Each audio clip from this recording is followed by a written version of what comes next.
Hello, everyone. Thank you for joining me and Mary Beth as we talk about how pets can help with our New Year's resolutions and intentions. That's All okay. right, That's all right. We'll just edit that out. pause that Hey, one. we'll edit that out. Hey, y'all. It's that time of year again. You can see Declan already getting excited in the background because by the time of this recording, we're actually getting ready to head into the holiday season, which always means New Year's resolutions and intentions. So tonight, Denise and myself thought about talking to you about how animals can truly play a vital role in helping us actually keep those intentions that we set through the year. Because there's a huge difference in keeping them year round or kind of losing them in the first 2 weeks, like it so often happens. Some of that is just language too. I don't set New Year's resolutions, but I love the idea of having intentions for how I want to live my life. And my animals definitely help me with that. They are my inspiration and my cheerleaders. And that's something that I've learned from working with so many different clients is that the animals are often encouraging their people and they're saying, I know you're dealing with this or that, and they really want us to succeed. And the other thing is that when we're taking care of ourselves, we're better able to take care of our pets. So sometimes that is a lesson in itself that we need to take care of ourselves and our pets need to take care of themselves. So, uh, Mary Beth, what do you think is the most important thing when you're starting to think about intentions or resolutions? You hit the nail on the head is first of all, what are we even calling it? Because what you call it is also how you're approaching it and how you're even setting up the whole thing. I hate resolutions. And it took me a long time to kind of understand the difference and also understand why so many people, including myself, I hate use the word fail, but don't, reach their intentions. And that's just how the approach is. To me, an intention is a goal. There's so much more of a manifestation quality, a bringing in, a celebratory, or like an inviting in connotation to it. Whereas resolution just is almost like you're punishing yourself. You're like, oh, I suck at this. I need to be better at this. Oh, this.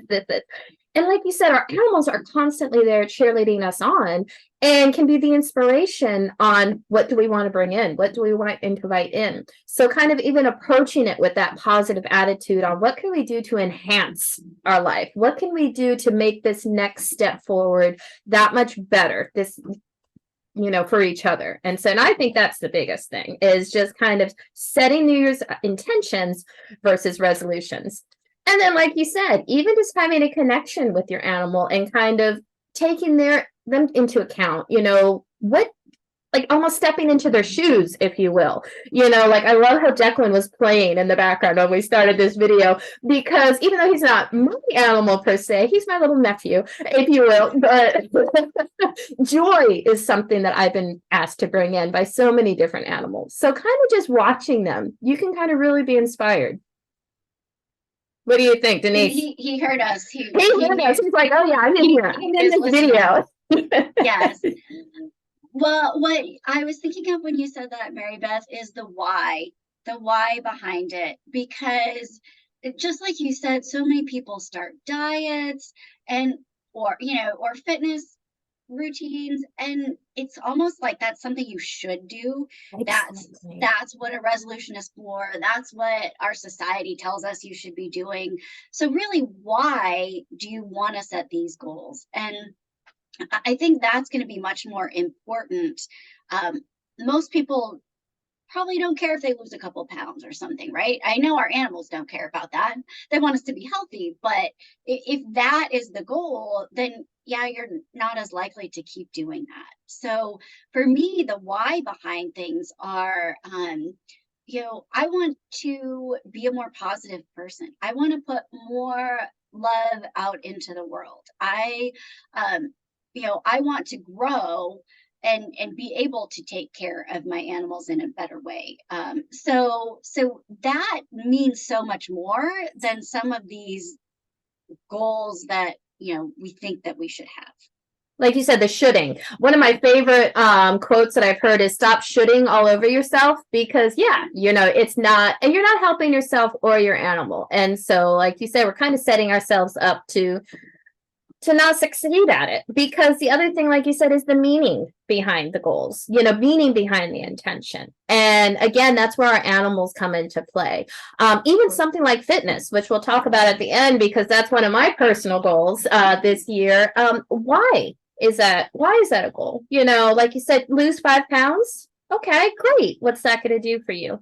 But kind of getting out, walking more, kind of doing activities with your animals can be, just have that what's your why, and can have that so much more of a meaning, because not only is it, okay, I'm exercising more, but I'm deepening my bond with my animal. And it kind of brings us back to what we were talking about, is how they can help us, because something like fitness, it's very clear if you have dogs or even a cat, how they can help us, because they're going to help, by incorporating them into your intentions for the year, whether it's taking the dog for a walk, whether it's playing with the cat around the house, you're going to be doing it because you're going to make it fun, and you're going to have your kind of accountability partner, if you will. Mm-hmm.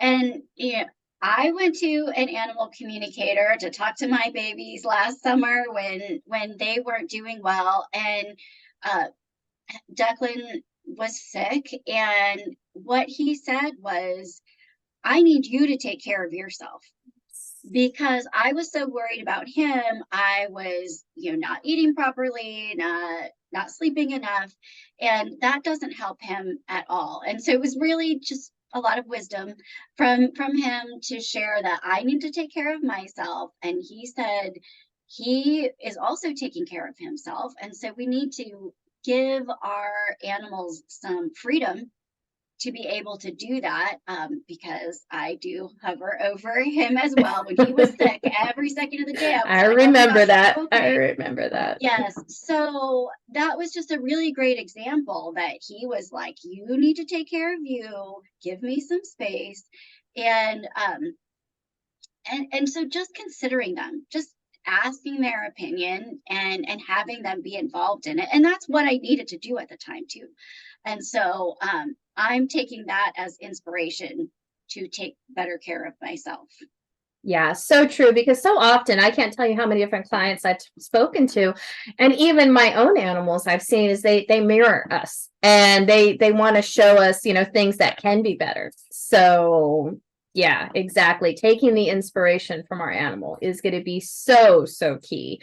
And also a great way to help us identify changes, that need to happen. So if you're kind of stuck with, I don't know exactly what can be happening, kind of consult with them, or kind of see, what do you want to see better for them? And a lot of times it's to be looking in the mirror, and, you can kind of see what you want, what will greatly help them is the change in you.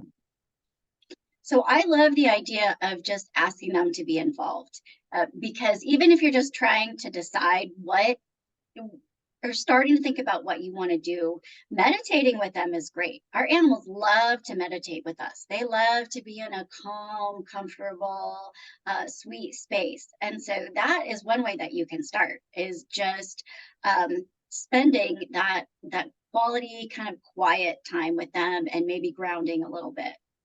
Hint, hint, a great intention if you don't already do it. This is one of those pop-up videos. I see one of those, I'm aging myself, but like a pop-up that'll say great intention idea. Yes, yeah, if you're not already doing it. Yeah. Grounding every day, spending some time grounding is a great idea. Yeah.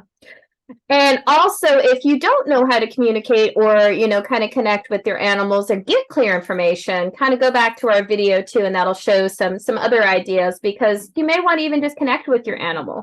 And so go back to that video, and it'll show you a couple of great ideas, because I think not only can they help us identify the changes, they're also going to cheer us along. And no matter what your goal is or what your intention is, I do think I'm a firm believer in a strong person, strong animal is what makes a strong partnership. So they want to see you succeed with it too. So it may feel silly, but say your intention out loud with your animal, or when you're writing your list, kind of do it with your animal involved.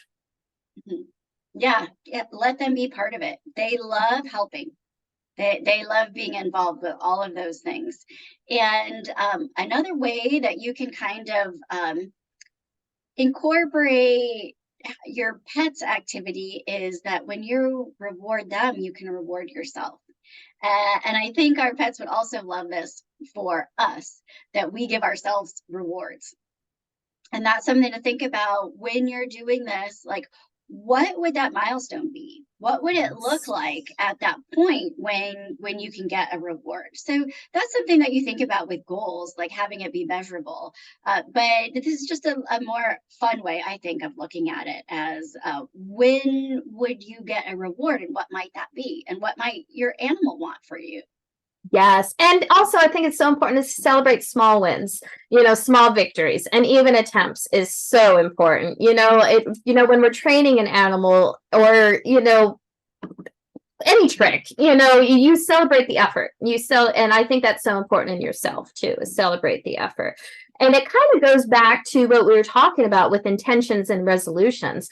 So many times I see resolutions as just all or nothing, either you are or you're not. Whereas intentions is kind of, it's a lot more leeway. It's a lot more, maybe not leeway, but a lot more gentle with yourself. Because one of the big things I think that'll help you succeed is what's called the law of assumption. Is you're kind of already assuming. And with an intention, you're able to already assume the goal. So let's say we'll kind of go back to the 5 pounds, even though 5 pounds doesn't always mean much, but on your journey, it may mean a lot. So you're already kind of imagining, and you can do this in the meditation with your animal, is what would my life look like when I lost that 5 pounds, or when we're walking regularly, or whatever that intention is. You imagine what that looks like and you live that time now. Who is that person who's walking 3 days a week? What do they do? What kind of choices do they make? Because that actually helps you set up to succeed too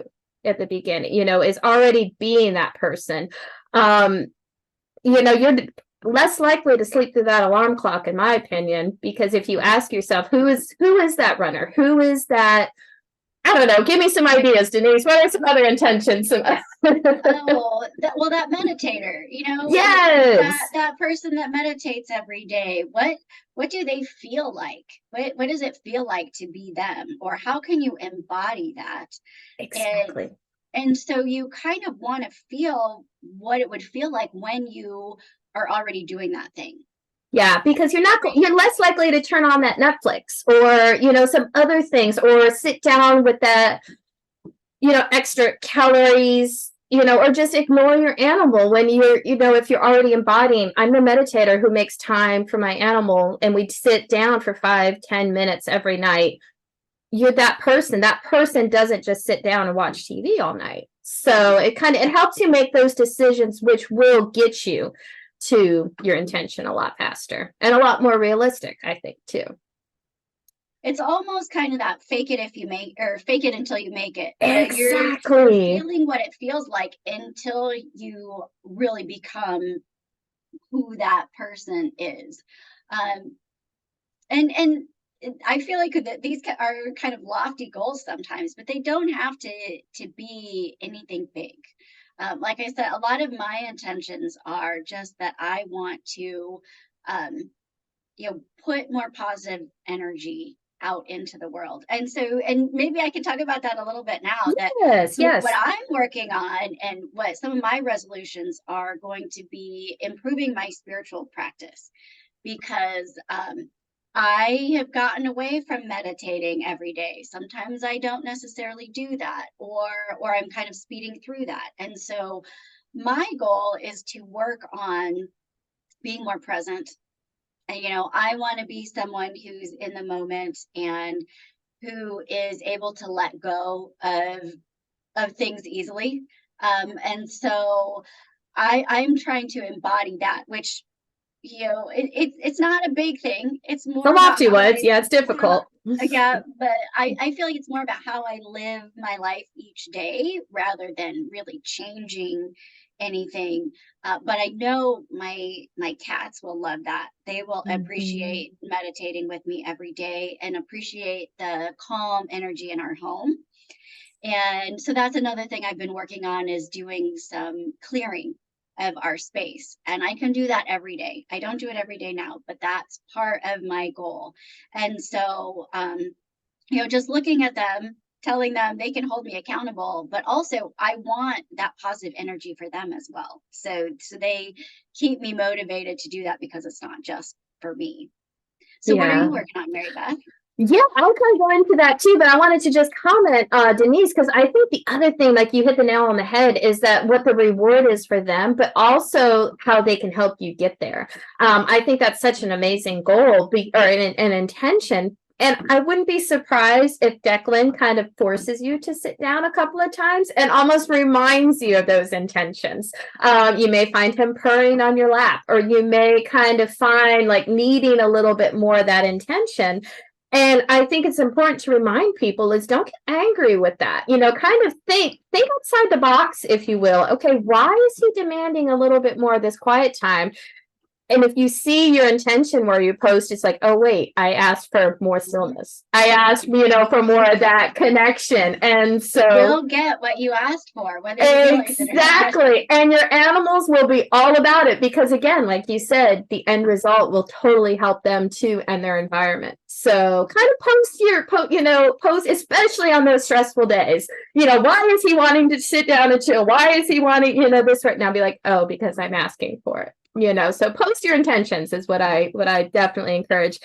And speaking of asking, one of my goals, my rescue thoroughbred, he's off the track. He's got some physical issues too, but he's been asking me to go out on trail rides. I have not been riding for a while. I have two kids, a Tennessee Walker, and especially my thoroughbred, who've been wanting to do more riding. My other two like time on the ground, but these guys are wanting me getting moving, more and actually going on trail rides. So I want to honor him and kind of ride this year. So we've got to go through some physical therapy for both of us. I'm going to train myself into him and kind of just get back in the saddle is my goal. And part of that is also a fitness goal. So it's not only to be strong enough to do better with the riding, but also my two dogs are definitely getting older. My one of my pitties, Toby, is getting some arthritis, and his brother is just had surgery 8 weeks ago, and so kind of getting them back out and getting them moving is such a big important factor for me. I know there's only so much they can do, but kind of just moving, and it's also a huge reminder of myself. Unfortunately, I'm not getting any younger, and it's getting a little bit harder sometimes in my knees. But it's kind of a reminder, like we talked about mirrors. I see them having some arthritis and some issues getting older, and it's a big reminder of myself and kind of how important it is to move. And so my goal and my intention is to do that, to kind of get back out in regular walks, to honor their bodies on what they can do, and to honor my body in that progressing to be able to ride. So that's so great though that you're listening to them. Like they're the ones that are asking for this, and you can say, okay, this is, we're making it our goal. exactly. So everyone gets to participate. It's not just for you. Yes, exactly. So, and it's like we said, and there's going to be times that, one of my goals is to get back to running.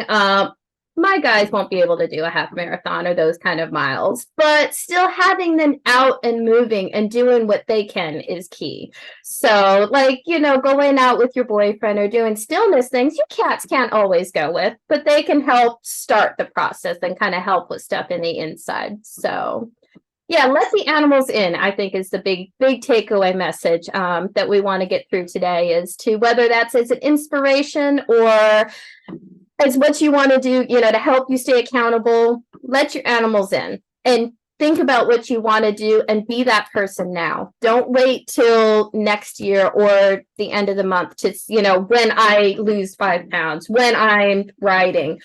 I'm a horseback rider now. I'm back to being a horseback rider. So, and Denise is a heavily involved yogi meditator. Yes, I'm a yogi spiritualist. I am.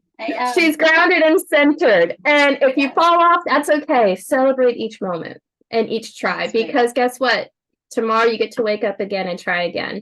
One of my favorite books is the Toltec. I think that's how you pronounce it. The 4 Agreements. And one of the big agreements is do your best. So each day, just do the best, however that looks like, towards your intention.